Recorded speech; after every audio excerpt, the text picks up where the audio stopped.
Welcome to Catch You Outdoors. I'm your host, Captain Rob Modies. This podcast is about living and playing in the Florida Keys, a 125-mile-long chain of islands. I cover my favorite sport, fishing, but also all the many things to see and do down here in the Keys. Catch You Outdoors, hosted by Spotify, also brought to you by your favorite podcast network. So kick back and relax with me in the Keys. This week's episode of Catch You Outdoors is number 134. Hello all. Good morning, afternoon, evening, depending on when you are tuned into the podcast. I'm recording this on a Monday. There's a very special reason for that. I have a very special guest. Flashback.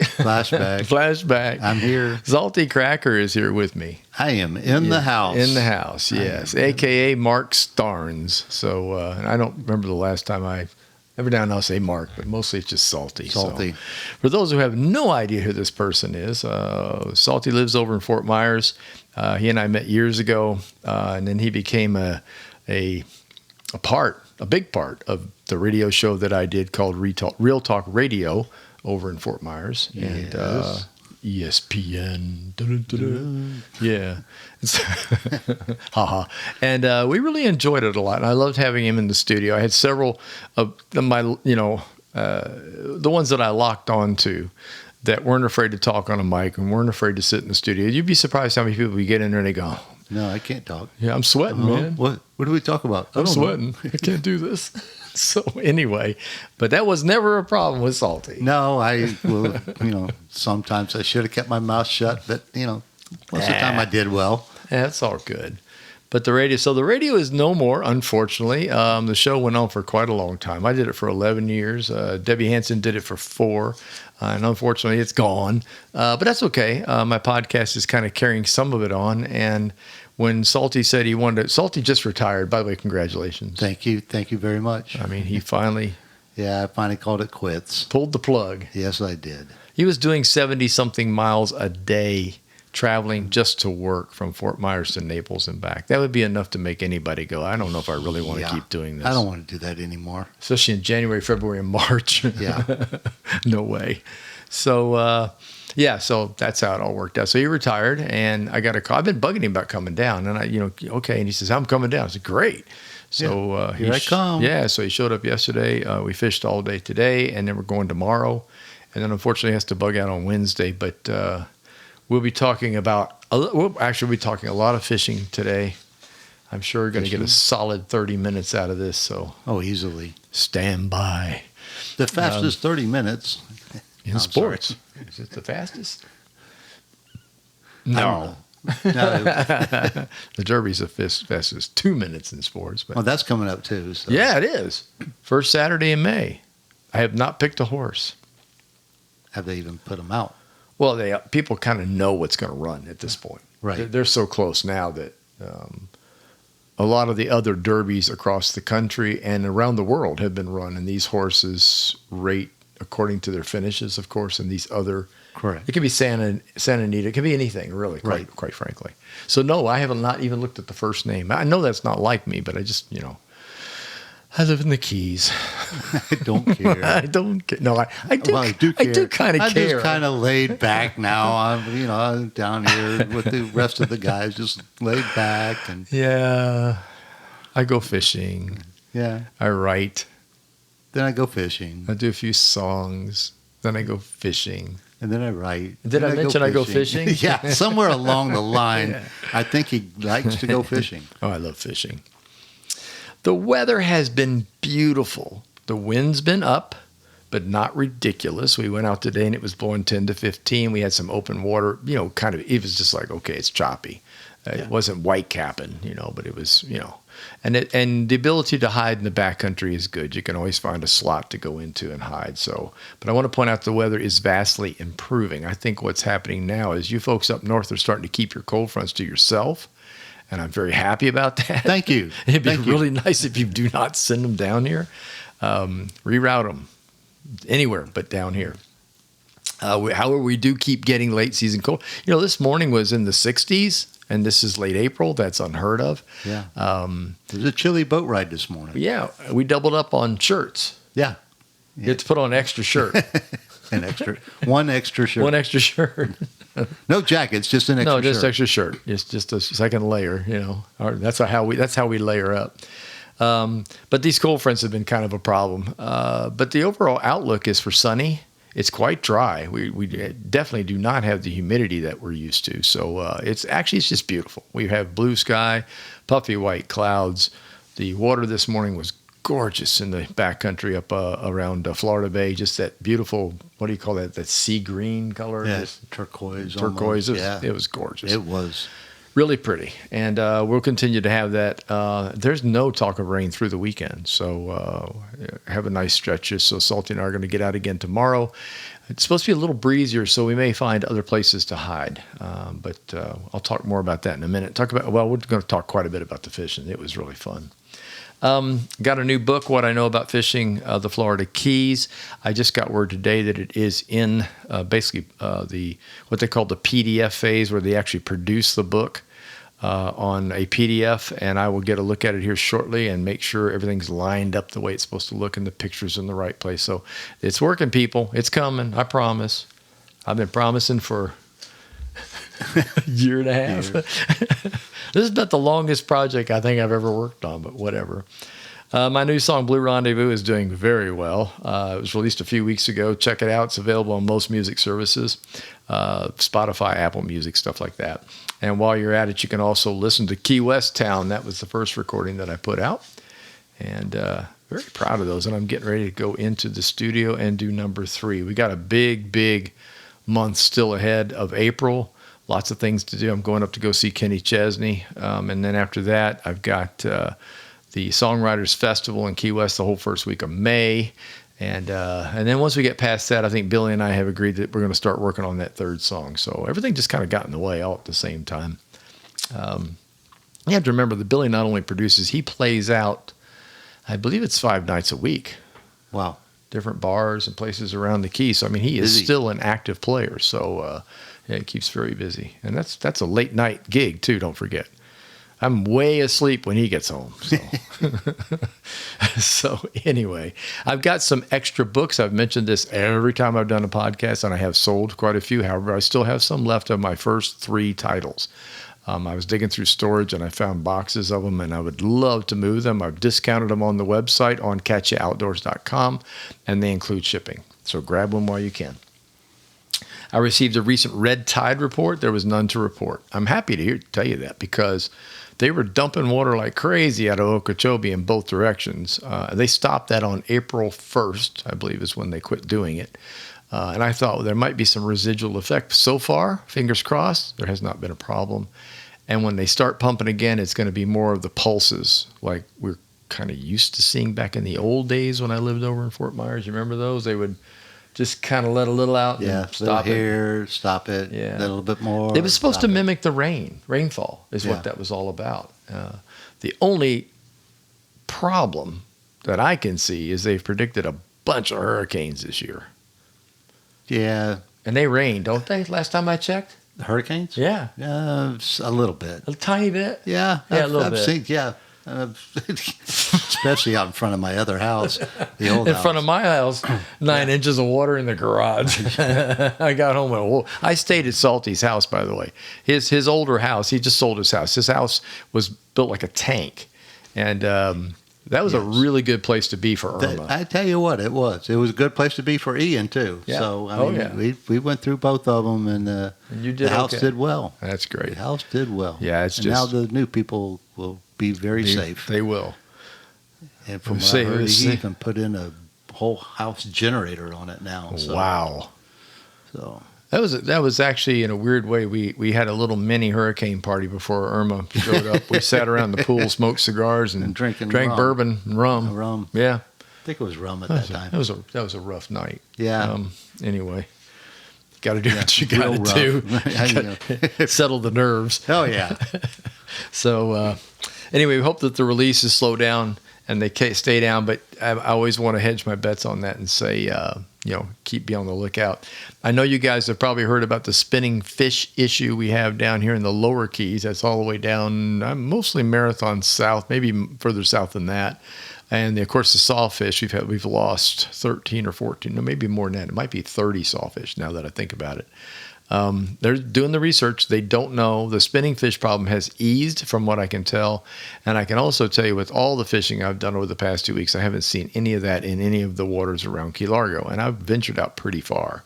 So just let you know. I saw something the other day where they actually did rescue a sawfish. They did. A male. Mm-hmm. And he's up in Moat. Oh, is he really? Yeah. Moat Marine Laboratories. Yeah, Wow. They moved him to Moat, and he's doing well. Pretty cool. Had a great fishing day on Friday. So today's what, Monday? I'm trying to make sure I get the days right. Friday. Hey, what are you asking me for? I'm retired. Me too. Okay. I don't know what day it is. I really, Do you know how I keep track of what day it is? My pillbox. Oh. Well, yesterday must have been Monday because it's empty. Exactly. There's old guys and gals out there going, yeah, that's it. Yeah, that's the ticket. Okay, so anyway, I went fishing on Friday for sure with Captain Chris Hansen. He's a local here in Fort Myers. He's also quite well known. Key West or Key Largo. Key Largo. Just What did I say? Fort Myers. Oh, Yeah, see, my I'm brain. from Fort Myers. I'm looking at you. My brain's going in Key Largo. And he lives right down the street. Yes, that's Captain Chris Hansen. Captain Chris Hansen. And Key Largo. Key Largo. Got it. Good weather, bit breezy on Friday. Friday, the wind hadn't totally let down yet. Great tides. I fished an area I've never fished before. I went up, he took me all the way up to past Ocean Reef. Key Largo basically, for all of us peons, ends at Cardstown Road. And then if you're wealthy enough, you can turn left instead of right toward Key West. You turn left and you go up the road north and you go into an area called Ocean Reef, which is very ritzy and very nice. No offense to those people. I mean, they earned it. There's no doubt about that. But boy, oh boy, you should see some of the mansions. Well, the water around there, of course, is completely accessible. They can't stop you from fishing. And it's beautiful up there. And I had a blast. I've never done that before. It's a very weird area because the waters around Ocean Reef are much more Atlantic and Biscayne Bay mixed together. So it's very salty, very hard bottom, almost Jurassic-like. The bottom looks like volcanic. It's hard to explain. It's pockmarked. You know those weird, where the water's carved it out or the animals did or whatever. But it's really cool. And in there we caught bar jacks and corrali jacks and yellow jacks. By the way, I did not know yellow jacks tasted that good. I saw it on not a TV show, a podcast. No, a YouTube. There's a YouTube down here called Life by the Bow, which I enjoy a lot. It's a really good show about local fishing in the Key Largo, Tavernier, the Keys, and over to the Bahamas. He covers a lot of ground, offshore, inshore. And on one of the shows, he mentioned a yellow jack and how delicious they were. And I thought, I have never heard of a jack that tastes good. Well, guess what? It did. It tastes absolutely delicious. And I caught several of them. So we made dinner on the grill one night, and I will highly recommend if you catch a yellow jack, don't toss it back, whatever you do. Or just bring it to Tom or to you. Yeah, just bring it to Rob. Well, that's right. You can loan it to me. I'll feed it to the dog. That used to be a guide joke. I'll keep that. The dog will like it. The dog will like it. Yeah. So if you Crevalle jacks are mostly beigey white with yellow fins. You know, yellow. All the fins are basically yellow. And then the bar jack has bars that are kind of like blue-black running up and down them. No, it's not because it lives on a bar or it drinks at a bar. It has bars on its body. And the yellow jack is very similar to the Crevalle in kind of size and looks, but it's got a yellowish hue all up and down the skin. And again, if you get one, don't toss it back. Give it a try. Also got grouper. Caught a black grouper. Caught a small gag, got a jewfish, got, what else was in there? Oh, yellowtail snapper, mutton snapper, mangrove snapper. It's just weird because you're basically in a backwater setting with mangroves all around you, but you're catching fish that you would normally catch out on the reefs. Wow. Yeah, very, very impressive. Tarpon rolling around us, we did not get one. Snook did not get one. Oh, I mean, we saw them. Got to try harder, right? You didn't have me with you. Well, today, Salty did really well. Yes, we did. What did you get for retirement? What was your gift? It It wasn't a watch. No, it was not a watch. Are you happy about that? Yeah, I got a couple watches. I don't wear them. That's the thing about it. I've never really worn a watch. Ah, I had a couple of customers that got together and they said, hey, let's give him something that he would never buy for himself. And one of them was what was one of them? One of them was a Shimano, Stella? Stella. Yeah, 4,000 Stella. Very pretty, by the way. Oh, yeah. It's not only a pretty reel; it's a really nice reel. Yeah, it's a very nice reel. Expensive. Yes. And a St. Croix Legends rod.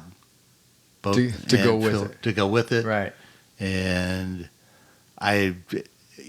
they're right. I would never spend that much money on a rod and reel. I mean, I've got lots of rods and reels, and I probably, but to buy one for that price. No, you have lots? No. Yeah, I have quite a few. I'll bet you do. But yeah, no, and it's full of Power Pro. Yeah, Yeah, I mean, Power Pro line. it was ready to go. It was. It was. All ready he had to go. do is tie his jig on and put some soft plastic on it, and we went Yeah. casting. Yeah, we did, and it casted farther than I thought it would a few times. Yes. He tangled with quite a few bushes. But, yes, I did. Most you got away from, though. Yeah. Or they got away from you. No, you got away from them. Yeah. So, I did get them out a couple times. Yeah. There were a couple times I had to break them off. So. Yeah.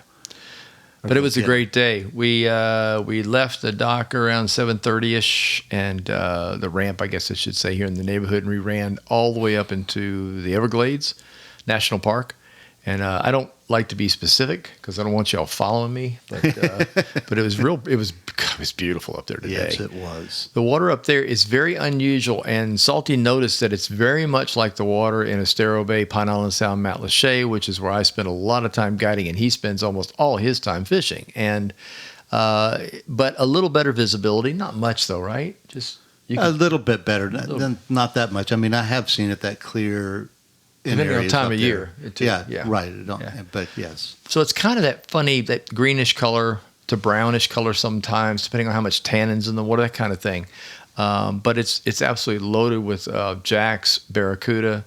There's snook. There's mangrove snapper. Yeah. Today we brought home 3 keeper mangrove snapper. He got a beautiful snook. I'm so glad on his new rod and his new reel. Yeah, I did break it in right. That was a goal. That was a goal to get into Nice big fat some snook. nice big, Yeah. 25, 26-inch snook. Yeah, perfect. So Perfect. I was happy. Yeah, fought that sucker out of the bushes too. Yeah, we did. That thing was- yeah, I did. I'm sorry.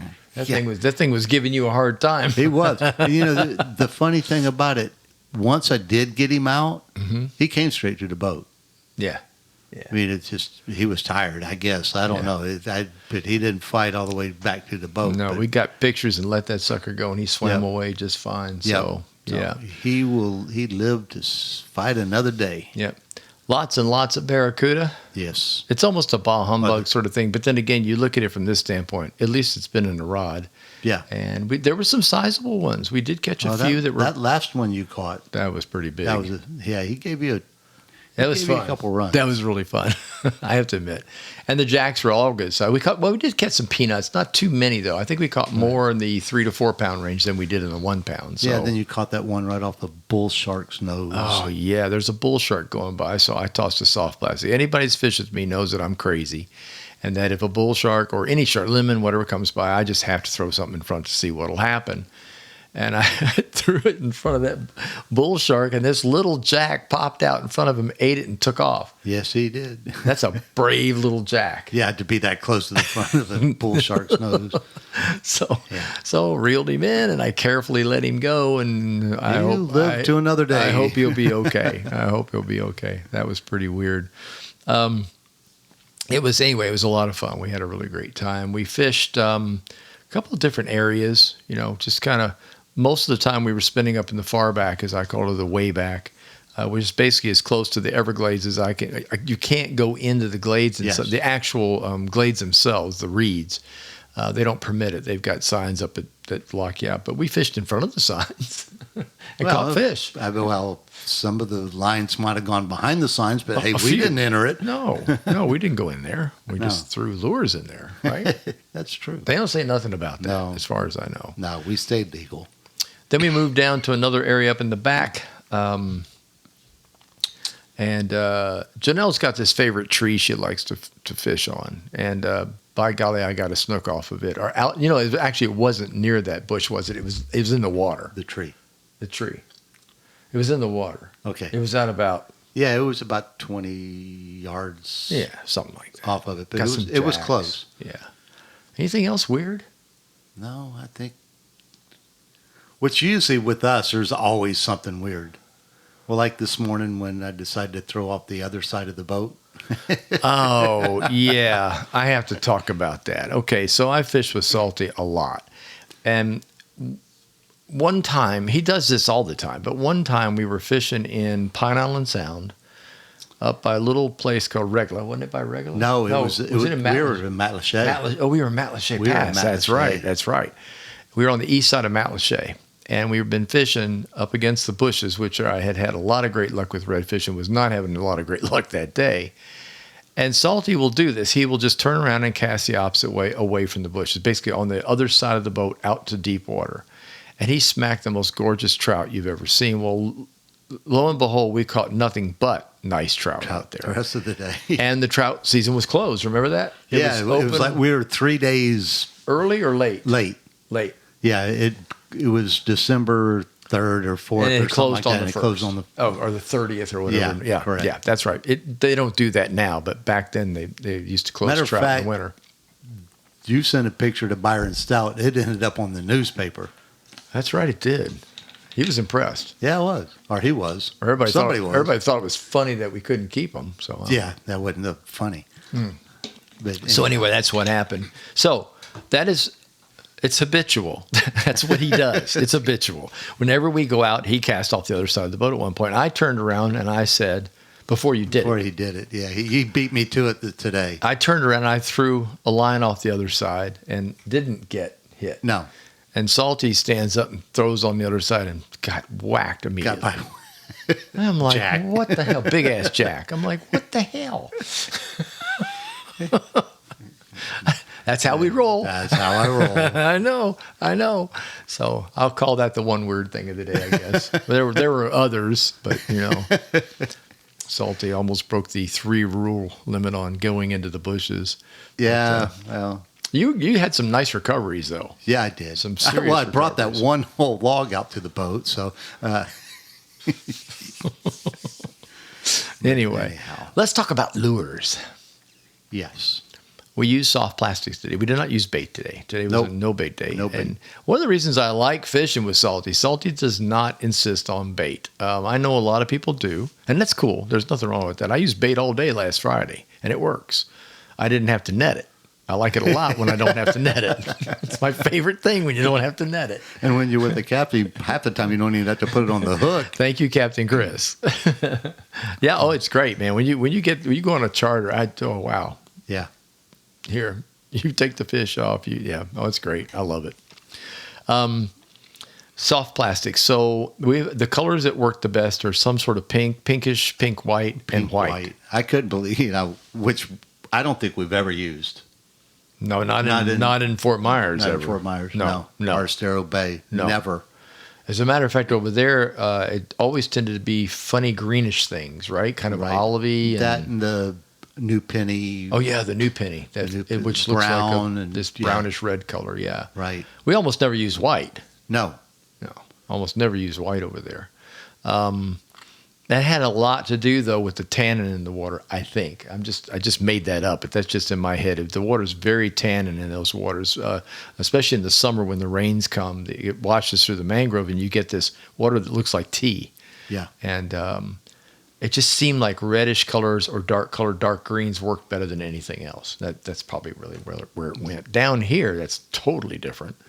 White works great, as does this strange white pink thing I found. Thank you, Angie, my friend. Angie.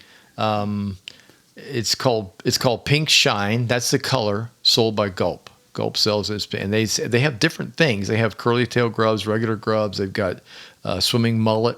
That's my favorite thing of theirs, the swimming mullet, and those are all Pink Shine is what I've been buying, which it basically looks like. I explained this once before, way back when, and this is way back when.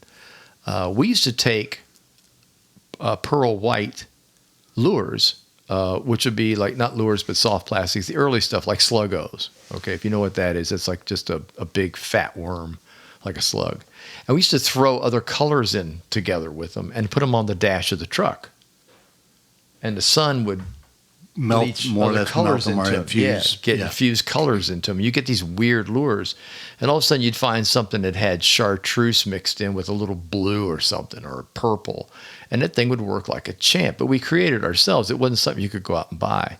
This strange thing from Gulp looks like it was created on the dash of a truck. It's basically. Berkeley's going to be calling you real soon.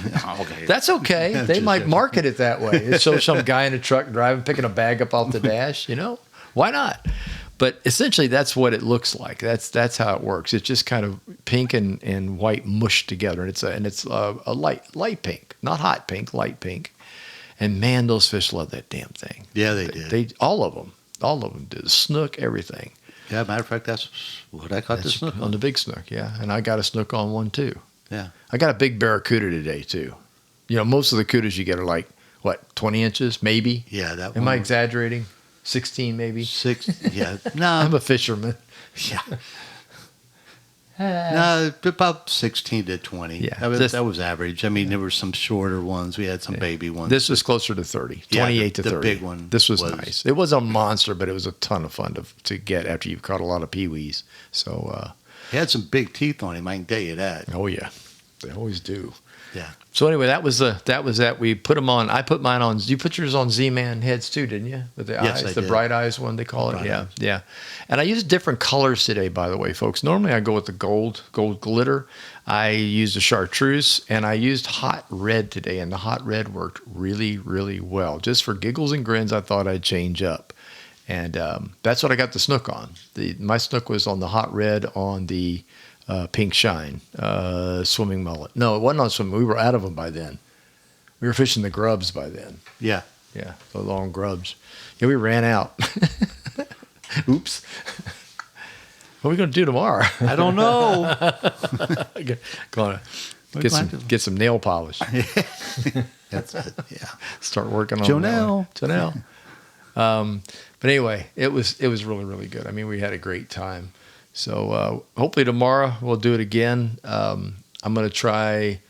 I think what I'm going to do is I'm going to stay in Florida Bay this time. I'm not going to run all the way up into the Glades area unless the wind is stupid. If the wind's stupid, then we're going to have to. And they are calling for, believe it or not, stronger winds tomorrow. And then they'll change that. They'll think about it. And Well, maybe not. there's a high pressure. It's always a high pressure sitting off of Jacksonville or out that way. And when we have a high pressure out there, the winds rotate, clockwise, and it brings easterlies in off of the ocean to us, off the Atlantic. And that's just breeze. There's nothing to stop it. It doesn't run into anything before it gets to us because we live on an island. And so, but it will ebb and flow. It's really weird. The wind will come up, then all of a sudden it'll just disappear for an hour, right? Just kind of calm. It did. It was. And then all of a sudden you're like, damn, it's blowing again. Yeah, we got to go across the bay. Yeah, But I tell you what, you got to pick your time to get home. this is what you told me, and I didn't believe it. We did not see another boat almost all day. Right. Not another boat. Don't you love it? Oh. Unbelievable. That would be a guide's dream come true. But, we saw maybe 2 boats. And most of those were as we were really leaving. Yeah. We were out on Florida the Bay. one first thing this morning, but he ran south. Yep. And we didn't And see didn't another boat. see after another that. boat until when we were leaving. Yeah. One was coming through the cut. One came through the cut back into the Glades area as we were leaving. Yeah. So, no, believe it. It's really something. And I can go in there every day but Saturday. And even on Saturday, I might see 5 boats at the most. So if I fish Monday through Friday, and I don't generally do Fridays. I try to do Monday through Thursday. Sunday morning early, there's never anybody back there on Sunday. Because they drank too much on Saturday. Yeah, down here, man, they party hardy on Saturday night. So you can go early on Sunday. You won't see anybody till like 11 o'clock. And then they're bleary-eyed and they don't know where to go anyway. I just want to go to the sandbar. Well, you went the wrong way, dude. That's south. I remember one time out offshore here at one of the little reefs that we were snorkeling out of Tavernier, and the guy come by and asked me where the sandbar was down in Alamorada. I said, dude, you're a long ways It's a away. long way to sandbar.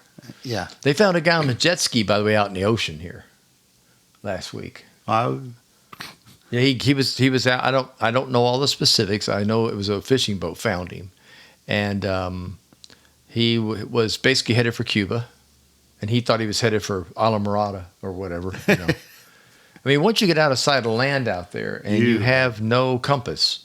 Yeah. I mean, a wave will throw you, Off. 20 degrees. Yeah, or you get on, degrees. you fall off, you get back on, you start up, you think you're going to. You don't know which way not. you're going. No, and the other thing is, a lot of people that, I mean, let's face it, they're in a jet ski. They have very little boating knowledge, and they're not really looking at the sky, not paying attention to where the sun is or what time they thought it was, and which way's east and which way's west. They're kind of the things that will actually help you pick a direction. But he was going the complete opposite way, and running out of fuel. Jet skis don't hold a lot of fuel. No.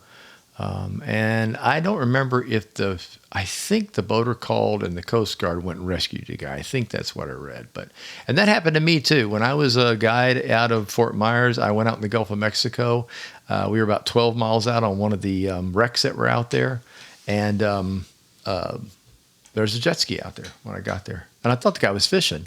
And then he waved us over and he told us he had no idea where he was. Duh. Well, the sad thing was I could point, and he took off, and he immediately started curving. You could see that he wasn't holding the heading. Yeah, because, every time he hit a wave. So being the nice captain that I was, I led him back to about 6 miles, roughly. That's about when you can see, right? Yeah. Yeah. You can see the top of the buildings on Fort Myers Beach. Yeah. Right. So I led him back to where you could see the tops of the buildings. He nodded. He said yes, and he took off for the beach. And then I turned around and went back out to on our fishing excursion. So I would suggest people that if you're going to rent something and you're a novice boater, that you at least figure out some way to carry a compass with you. Seriously, phones have compasses on them now. Yeah. They had literally, my phone has a compass. I didn't even know what was on there until I was piddling around with something and found it on the phone. But you had me turned around backwards today, so I wouldn't have known. You had no idea where you were. No. I didn't really care, but it was long for a fishing. Unless I die. Yeah, well, there's an EPIRB on board. There's an EPIRB, just and flip also, the button. there's also a SIMRAD that probably would show the. It's got a track. It's got a track Yeah. on it. Yeah, you could get home with the track. Yeah. I could figure my way back.